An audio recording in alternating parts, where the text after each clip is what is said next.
Hello viewers, welcome back to my channel Pal academy সেন্টারে তোমাদের সকলকে আমার স্বাগত।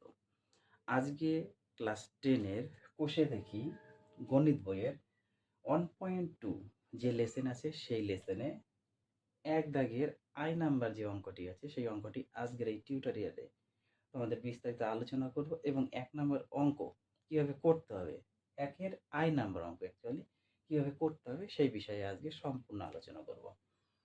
হ্যাঁ, তোমাদের এই যে একের আই নাম্বার অঙ্ক, এই আই নাম্বার অঙ্কটি অ্যাকচুয়ালি বলেছে যে নিচের দ্বিঘাত সমীকরণের বীজদ্বয়ের প্রকৃতি নির্ণয় করতে হবে। বীজদ্বয়ের প্রকৃতি এই অধ্যায়ে আমি তোমাদের দুটো বেসিক কিন্তু আলোচনা করেছি, দুটো টিউটোরিয়ালে আলাদা আলাদা করে আমি আপলোড করেছি। তো প্রথম যেটা পার্ট 1 এ তোমাদের শ্রীধর আচার্যের যেখানে দুটো বীজ আলফা বিটা নিয়ে আমি সেখানে আলোচনা করেছি। সেই আলফা বিটা বীজদ্বয়ের যে প্রকৃতির যে মান সেটা দেখিয়েছি এবং পরের পার্টে আমি দেখিয়েছি যে দুটো বীজ থেকে একটি দ্বিঘাত সমীকরণ কিভাবে গঠিত হয় এবং শ্রীধর আচার্যের যে নিরূপক, সেই নিরূপক থেকে আমাদের বীজদ্বয়ের প্রকৃতি নির্ণয় করতে হয়। তো আজকের এই অঙ্কটি আমাদের শ্রীধর আচার্যের সমীকরণের যে নিরূপক ছিল সেই নিরূপক থেকে আমরা এই সমীকরণটা দেখব যে অ্যাকচুয়ালি বীজদ্বয়ের প্রকৃতির মান কোন কন্ডিশনের মধ্যে পড়েছে সেটাই আমাদের করতে হবে। তো সবার আগে আমি একটু আলোচনা করে নেই। এই যে নিরূপক আমাদের, তাই না, নিরূপক কি ছিল? বি স্কোয়ার মাইনাস 4ac, এটা হচ্ছে নিরূপক। এই নিরূপকের মান ইকুয়াল টু যদি 0 হতো কি হতো, আর b square minus 4ac greater than 0 হলে কি হতো, আর একটা ছিল b square minus 4ac less than 0 হলে কি হতো। এই হচ্ছে আমাদের তিনটে কন্ডিশন। এই তিনটে কন্ডিশনের মধ্যে যে কোনো একটা পড়বে এখানে। তো আগে আমরা করে নিই যে কি আছে, তারপর আমি বলছি যে এখানে কন্ডিশনের মধ্যে কি পড়ছে। ওকে, দেখো আমাদের এখানে সবার আগে সেপারেট করতে হবে যে এ বি সি, তাই না?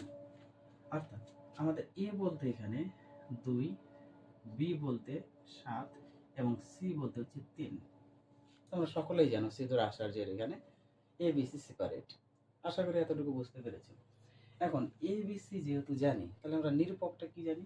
আমরা নিরূপক হচ্ছে বি স্কোয়ার মাইনাস 4ac, এটা হচ্ছে নিরূপক। এখন এই নিরূপকে আমরা মানগুলি একটু পুট করব এবং পুট করে দেখব যে অ্যাকচুয়ালি কি রেজাল্ট পেলাম আমরা। দেখো আমরা কি লিখতে পারি, বি মানে 7, 7 স্কোয়ার মাইনাস 4 গুণ এ মানে 2 ইন্টু সি মানে 3 বসিয়ে দিলাম। তাহলে 7 7 49 স্কোয়ার করলে মাইনাস কত, 4 2 8, 8-এর সাথে 3 গুণ করলে 3 8 24, 24। তাহলে 49 থেকে 24 যদি চলে যায়, 9 থেকে 4 গেলে 5, 4 থেকে 2 গেলে 2, 25।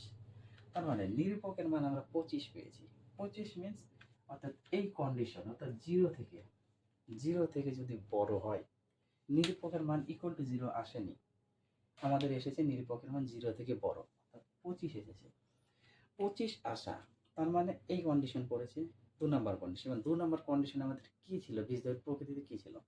1 নম্বরে আমরা জানি কি, যদি নিরূপক 0 হতো, ইকুয়াল টু 0, শুধু 0 না, ইকুয়াল টু 0 হলে আমরা জানি এটাতে আছে কি, বাস্তব প্লাস দুটি সমান বীজ, এটা আমরা জানি, বাস্তব এবং দুটো সমান বীজ। আর এটাতে আমরা জানি বাস্তব প্লাস দুটি অসমান,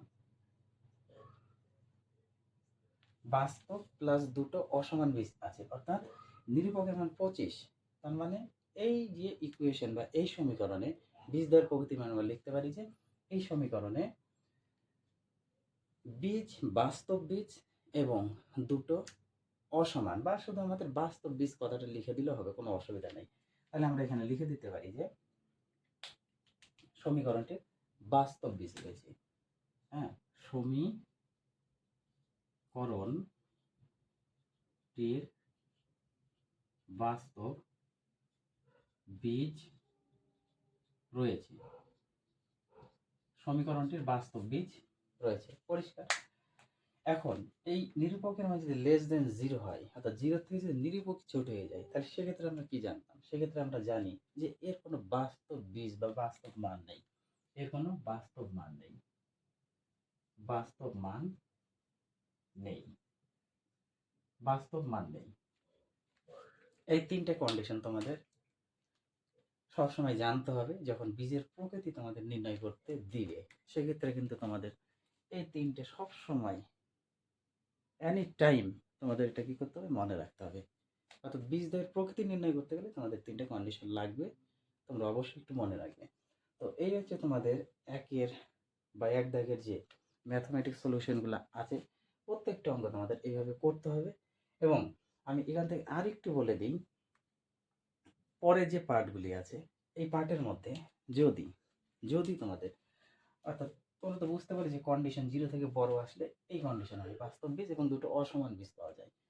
হ্যাঁ, এখন যদি কোনো পদ মাইনাস বা নেগেটিভে আসে, সাপোজ কোনো একটা সংখ্যা মাইনাসে এলো, যে কোনো সংখ্যা মাইনাসে আসবে এবং মাইনাসের সাথে যদি রুটের মধ্যে কোনো একটি সংখ্যা থাকে, মাইনাস হিসাবে থাকে, বা রুটের মধ্যে এমন একটি সংখ্যা আছে যে সংখ্যাটা বের হবে না, কি বললাম?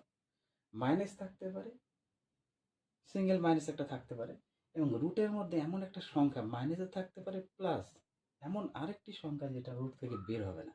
যদি এই দুটো কন্ডিশনই থাকে তোমাদের, এই দুটো কন্ডিশন যদি থাকে, এই চেহারাতে থাকে, তাহলে তোমরা চোখ বন্ধ করে সেখানে লিখে দিবা যে হ্যাঁ, এর কোনো বাস্তব মান নেই।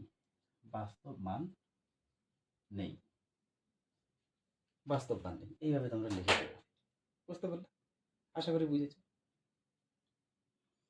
আর যদি ইকুয়াল টু 0 চলে আসে, এই নিরূপকের মান আমরা ক্যালকুলেশন করে যে 0 পেতাম, 0 পাওয়ার মানে আমরা সরাসরি লিখে দিতে হবে বাস্তব মান আছে এবং বাস্তব মান দুটো সমান মান। পরিষ্কার বুঝাতে পেরেছি? তাহলে এই ছিল তোমাদের আজকের এই টিউটোরিয়ালে বীজের প্রকৃতি দ্বয় নিয়ে সম্পূর্ণ টিউটোরিয়াল। তো তোমরা নিজেরা এই একের অঙ্কগুলো চেষ্টা করো। আমি পরবর্তী পার্ট নিয়ে আবার তোমাদের সাথে আলোচনা করব। আশা করি এই যে বেসিকগুলি আমি বুঝিয়ে দিলাম, এই বেসিকটা যদি তোমরা মনোযোগ দিয়ে করো এবং প্র্যাকটিস করো, তো একের যে কটি অঙ্ক আছে কারো কোথাও আটকাবে না, আমার বিশ্বাস। তাহলে চলো, দেখা হচ্ছে আবার পরের পার্ট নিয়ে।